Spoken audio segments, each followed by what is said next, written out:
A reforma da Previdência já é uma realidade. No começo, o pessoal achava que ia ser o fim da advocacia previdenciária. Agora parece que já se deram conta de que, na verdade, a reforma transformou a nossa área na área mais rentável do direito para 2020. As pessoas começaram a perceber que a quantidade de pedidos revisionais, a quantidade de pedidos de concessão de benefício e principalmente o planejamento previdenciário é a grande pedida para 2020. Parece que nada em direito está preocupando tanto as pessoas quanto a questão previdenciária. Ao que tudo indica, a chance de você ser procurado por alguém que precisa de ajuda nessa área é muito, muito grande. Não é à toa que um monte de gente fica procurando na internet e fica atrás da gente que tem página e que é professor da matéria, pedindo e implorando por dicas práticas. Como é que eu faço para fazer isso acontecer? Como é que eu viro um advogado previdenciarista? Como é que é isso no dia a dia? O que eu tenho que preencher? Mas olha, calma um pouco, respira. De nada adianta você querer saber o final da história, como é que você calcula, como é que faz isso no dia a dia, como é que você trabalha com isso, se você não sabe a base. É preciso que a gente tenha alguma base conceitual. Eu sei que a teoria é um pouco mais chata do que a prática, mas existe um tanto de teoria que a gente precisa conhecer para trabalhar nessa área. E é isso que eu vim te oferecer aqui hoje. Se você é um advogado que vai iniciar na carreira do direito previdenciário, ou se você é um advogado recém-formado que acha que essa pode ser uma área interessante para você, por que você não acompanha esse curso com a gente? Eu me proponho a dar aqui 4 aulas curtas só sobre conceitos e teorias para advocacia previdenciária iniciante. Eu vou ensinar para vocês o básico, para que com isso vocês consigam analisar melhor os casos que com certeza vão aparecer para você. E a primeira coisa que a gente precisa entender é como é que funciona o regime geral de previdência social. Você sabe o que é o regime geral de previdência social? Pois bem, a gente costuma dizer que o regime geral de previdência social é o INSS. Eu pago o INSS, eu sou segurada do INSS. Na verdade, você está querendo dizer que você paga contribuição para o regime geral de previdência social. Está querendo dizer que você é segurado do regime geral de previdência social. A gente costuma usar como sinônimo. Embora não seja, fica um pouco mais fácil para a gente entender. Então, se você quiser trabalhar na sua cabeça que o regime geral de previdência social é o INSS, faça isso só para fins didáticos, combinado? Tecnicamente não é, mas eu deixo você pensar assim se isso te ajudar a esclarecer melhor e a entender como é que vai funcionar o que eu vou dizer daqui para frente. Pois bem, o regime geral de previdência social é um regime securitário que o Estado determina que as pessoas que trabalham na iniciativa privada tenham. O Estado obriga os trabalhadores da iniciativa privada, as pessoas que exercem atividade profissional remunerada, a terem um seguro pessoal, um seguro que cubra determinados riscos e que garanta a essas pessoas a possibilidade de se sustentarem quando esses riscos acontecerem. O regime geral de previdência social, então, oferece alguns serviços e benefícios para alguns segurados e seus dependentes a um determinado preço. É importante que você saiba, portanto, o que o regime geral de previdência social oferece. Para quem o regime geral de previdência social oferece isto e a que preço ele oferece? A primeira lista, o que é então que o regime geral de previdência social oferece? Ele oferece uma série de benefícios e de serviços. O INSS, se você preferir assim, tem uma lista de benefícios colocados à disposição daqueles que fazem parte desse seguro. Basicamente, quem faz parte do INSS, quem faz parte desse seguro, pode receber, se cumprir os requisitos, os seguintes benefícios: aposentadorias, auxílios, salários e pensão. Aposentadorias.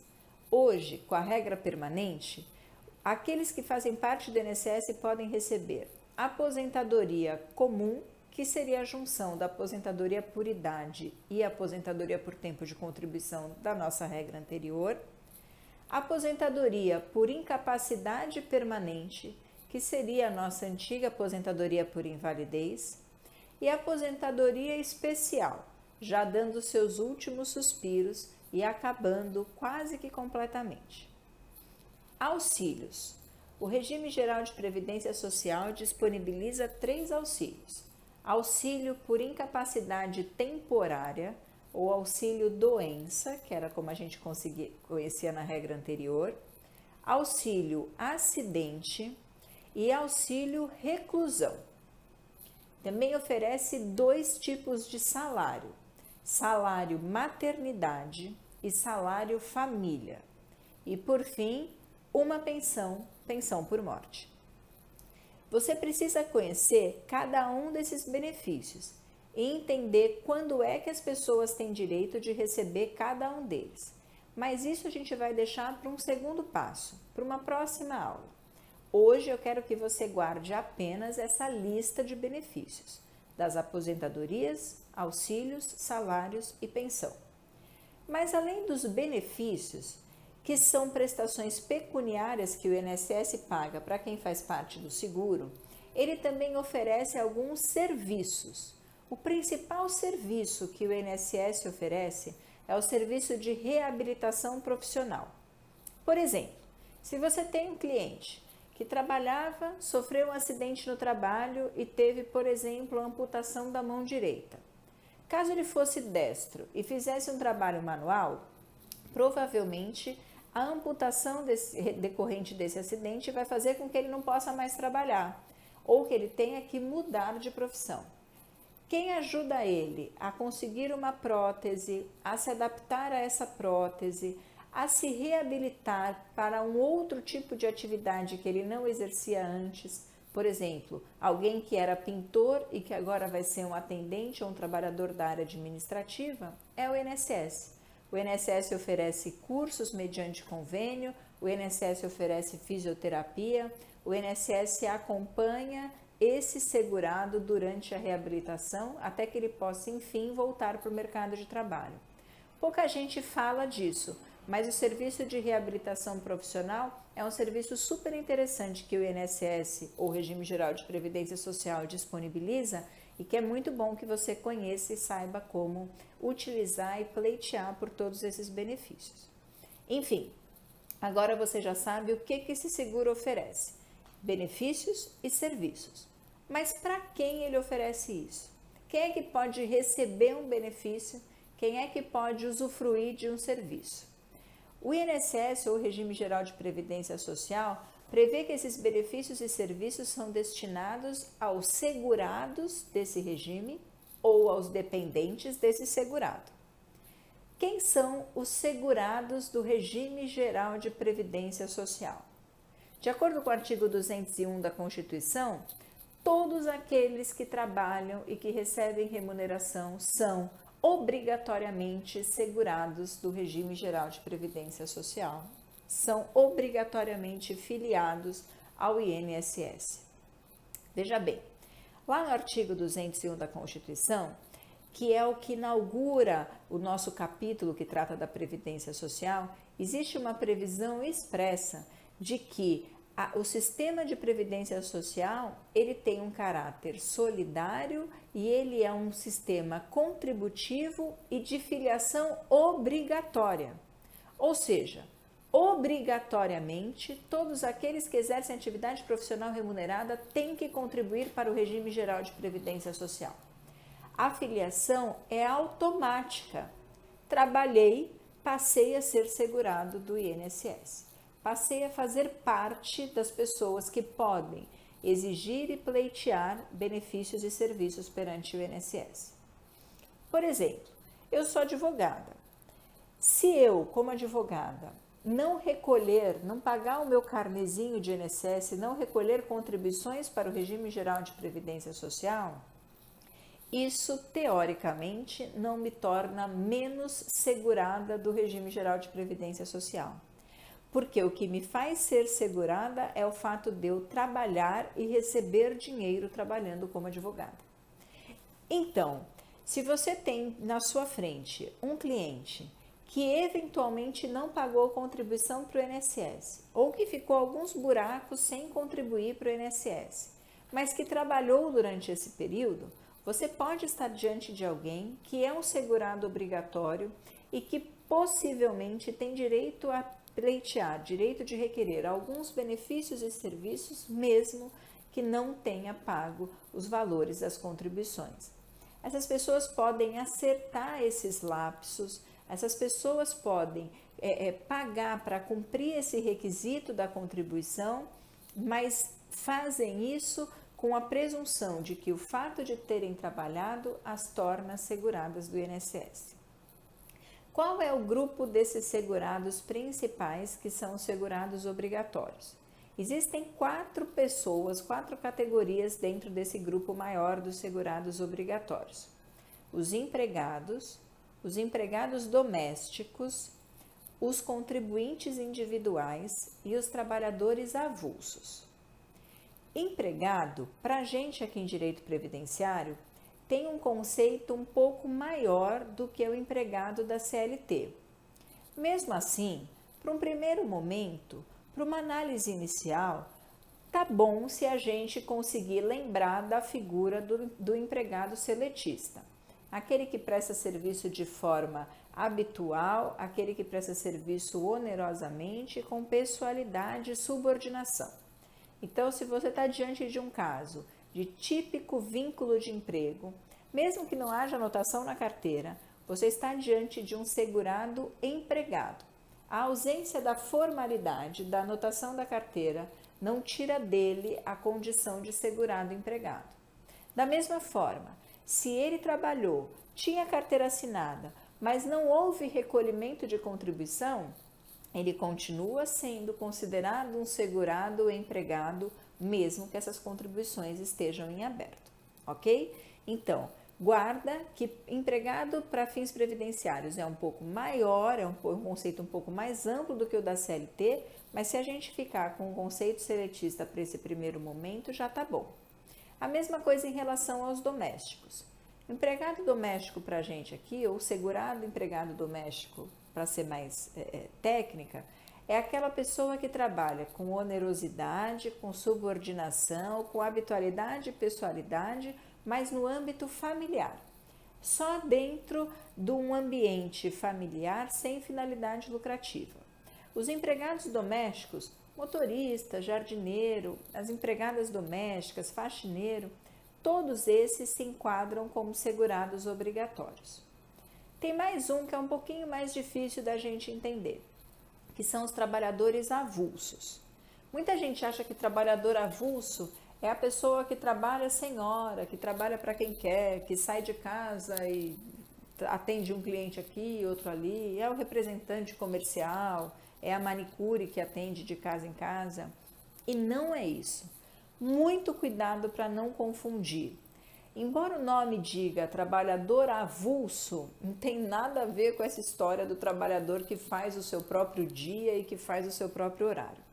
Trabalhador avulso é aquele trabalhador que presta serviço para um monte de empresa, mas não tem vínculo com nenhuma delas e que só consegue trabalhar para essas empresas porque houve a intermediação de um órgão gestor de mão de obra ou de um sindicato. Eu moro em Santos.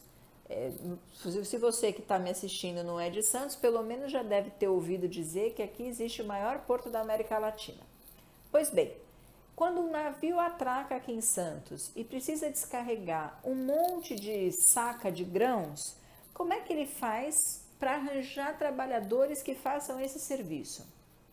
Você acha que um navio alemão vai contratar um empregado aqui em Santos para descarregar um tanto de saca, aí ele sai e vai para um porto no Rio de Janeiro, aí contrata outro empregado lá? Claro que não, é inviável. Quando um navio estrangeiro está chegando aqui, ele entra em contato com o órgão, órgão gestor de mão de obra. Esse órgão tem uma lista de pessoas que se dispõem a trabalhar descarregando o navio, por exemplo. Tem uma lista de estivadores cadastrados. O ógimo fala: olha, tá chegando um navio que me pediu 5 estivadores. Eu vou chamar você, João, José, Antônio, chama lá 5 desses estivadores que vão lá no navio e fazem o serviço que tem que fazer. Esses trabalhadores são empregados do navio? Não.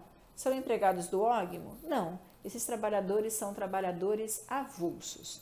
Ele também é um segurado obrigatório do regime geral de previdência social. Assim como os contribuintes individuais, nossa última categoria, mas não menos importante. A gente diz que os contribuintes individuais são uma categoria por exclusão. Tudo que você não conseguir enquadrar como empregado, tudo que não for doméstico, tudo que não for trabalhador avulso, mas que trabalha e recebe remuneração, é contribuinte individual. Lembra a manicure que atende de casa em casa? Contribuinte individual. Eu, advogada, contribuinte individual. Médico que atende consultório próprio, contribuinte individual. E o padre ou pastor que recebe remuneração, contribuinte individual. E o síndico profissional do prédio, contribuinte individual. Veja, todo mundo que trabalha e recebe dinheiro porque trabalha é segurado do INSS. Você só precisa enquadrar ele numa dessas categorias. Para te ajudar, existe um artigo de lei que trata tintim por tintim disso e que diz quem são as pessoas que você enquadra em cada uma dessas classes. Vai lá no artigo 11 do Plano de Benefícios da Previdência Social, Lei 8.213. Ele tem um monte de incisos, em cada um desses incisos você vai encontrar a lista de quem são os contribuintes individuais, os avulsos, os empregados e os domésticos. Dá uma conferida lá na lei. Pois bem, existe, no final, uma chance que a lei dá das pessoas que não trabalham e não recebem remuneração entrarem para esse seguro. Já que ele oferece tantos benefícios e tantos serviços, já que ele é tão bom, será que eu posso fazer parte dele mesmo sem trabalhar? A resposta é que existe essa previsão e ela é positiva. As pessoas que não trabalham podem fazer parte desse seguro, podem entrar para o INSS, mas fazem isso como segurado facultativo. Aqui não existe a presunção de que a pessoa era segurado, porque não existe trabalho. Então, quem quiser ser segurado facultativo, mesmo sem trabalhar e receber remuneração, tem que avisar para o INSS que gostaria de ingressar nos quadros de inscritos e de filiados. Quem que é o facultativo? É o estudante que não trabalha, por exemplo, é a dona de casa que não tem emprego e que não trabalha. São pessoas que gostariam de se aposentar, por exemplo, de receber um auxílio, mas que não exercem atividade profissional remunerada. Pois bem, agora a gente já sabe para quem o INSS paga alguns benefícios e serviços. Eu disse para vocês que eles pagam para os segurados e para os seus dependentes. Segunda fase, quem são os dependentes? Dependentes para fins de INSS são as pessoas que estão expressamente elencadas no texto de lei. Só é considerado dependente quem está lá no artigo 16 do Plano de Benefícios da Previdência Social, Lei 8.213. Esse artigo 16 separa os dependentes em 3 classes diferentes. Essas classes são prioritárias. É como se fosse um funil. A classe 1 prevalece sobre a classe 2. A classe 2 prevalece sobre a classe 3. Funciona assim. São dependentes da classe 1, os dependentes mais importantes de todos. Cônjuge, companheiros e companheiras, filhos até 21 anos ou filhos inválidos de qualquer idade. São segurados da classe 2, os pais. Aqui eu peço para você prestar atenção. Pais são pais, não são ascendentes. Tem gente que acha que ascendentes são dependentes e não são. Ascendente é o pai, o avô, o tataravô, bisavô. Eu não estou falando que ascendentes são dependentes.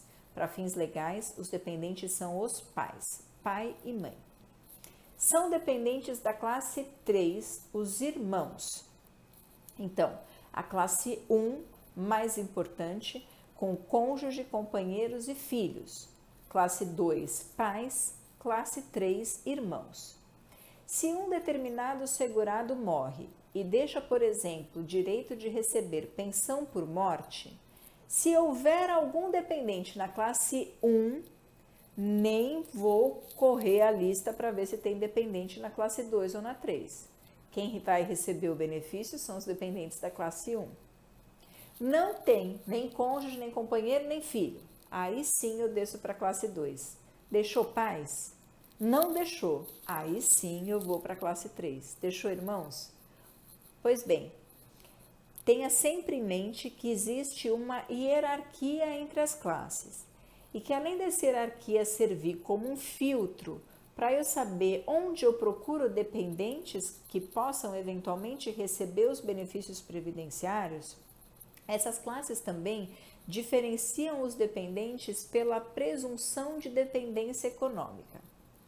Os dependentes da classe 1 são presumidamente dependentes do falecido segurado ou do segurado que está em reclusão e que deixa para eles direito ao auxílio reclusão. Os dependentes de classe 1, cônjuge, companheiro e filhos, são presumidamente dependentes dos segurados, ou seja, recebem os benefícios sem precisar mostrar que precisam desse dinheiro para sobreviver, que dependiam do segurado. Os dependentes da classe 2 e os dependentes da classe 3 precisam provar que são dependentes econômicos do segurado para que possam fazer jus aos benefícios. Não adianta ser pai de alguém que é segurado para ter direito a receber pensão por morte, por exemplo. Tem que ser pai e provar que, como pai, dependia economicamente do filho. Como é que eu faço essa prova? Existe uma lista de documentos que você pode apresentar para o INSS e que servem como indícios da dependência econômica. Eu tinha conta conjunta no banco, morávamos na mesma casa, eu era dependente para fins de imposto de renda, enfim. Existe uma lista de documentos que ajudam nesse sentido e que, se você apresentar pelo menos 3 documentos de dentro dessa lista, você consegue enquadrar aquele determinado dependente como um beneficiário para fins de pagamento de benefícios. Pois bem, agora então você já sabe o que o seguro oferece e você já sabe para quem o seguro oferece. Resta saber a que preço. O que as pessoas precisam fazer para ter acesso a esses benefícios e a esses serviços? Pois bem, cada um desses benefícios e desses serviços tem uma lista de requisitos próprios. Eu vou chamar aqui de requisitos especiais. Mas, basicamente, o que precisa acontecer para que nasça o direito de ter acesso a esses benefícios é a ocorrência do risco social que a Constituição e a lei protegem por meio desse seguro. Olha só, se você tivesse um seguro de carro, você não recebe a indenização do seguro caso você tenha o seu carro roubado? Pois bem, o INSS é um seguro para você. Você recebe a indenização, que é o benefício, caso aconteça com você alguma das coisas, alguns dos eventos que a lei indica como sendo eventos geradores de indenização. O que eu preciso para me aposentar por invalidez? Ficar inválido, uma incapacidade permanente. O que eu preciso para receber um auxílio-doença? Ficar incapacitado de trabalhar por mais de 15 dias. O que eu preciso para receber salário maternidade? Ter um filho. Enfim, a lei estabelece o que o INSS protege e diz quais são os riscos que esse seguro cobre. Se aconteceu um dos riscos sociais previstos na Constituição, você, caso seja segurado ou dependente do segurado, tem direito de receber o determinado benefício. Além disso, quase todos os benefícios exigem carência, ou seja, quase todos os benefícios exigem que o segurado, que a pessoa, que o trabalhador já esteja nesse sistema protetivo há algum tempo para conseguir receber o benefício. Não dá para a gente entrar no sistema hoje e pedir o benefício amanhã, salvo algumas exceções. A carência é um requisito genérico, comum a quase todos os benefícios. O que é carência? Quais os benefícios que exigem carência? Quais as hipóteses de isenção? E quanto tempo de carência você precisa cumprir em cada um dos requisitos é o que a gente vai estudar nas nossas próximas aulas. Por enquanto, guarda que, em regra, é exigido que a pessoa, que o segurado também cumpra a carência. E, por fim, os tais dos requisitos especiais que eu mencionei agora há pouco. Ou seja, alguns benefícios exigem alguns requisitos próprios para que as pessoas tenham acesso a ele. Não é qualquer tipo de evento que vai justificar o pagamento do benefício que a gente entende adequado. Para receber auxílio reclusão, eu preciso ter, por exemplo, além de carência, além da reclusão, que é o risco social, o requisito de ser de família de baixa renda. Então, a lei pode delimitar a concessão de benefícios estabelecendo requisitos especiais para cada um deles. A gente vai ter uma aula só para falar de benefícios. E aí, dentro dessa aula, eu vou dizer para vocês quais são esses requisitos. Por enquanto, eu quero que vocês entendam o que é o regime geral de previdência social e como é que ele funciona. Eu quero que você continue acompanhando a gente e assista às próximas aulas. Vai ser super importante para a sua advocacia.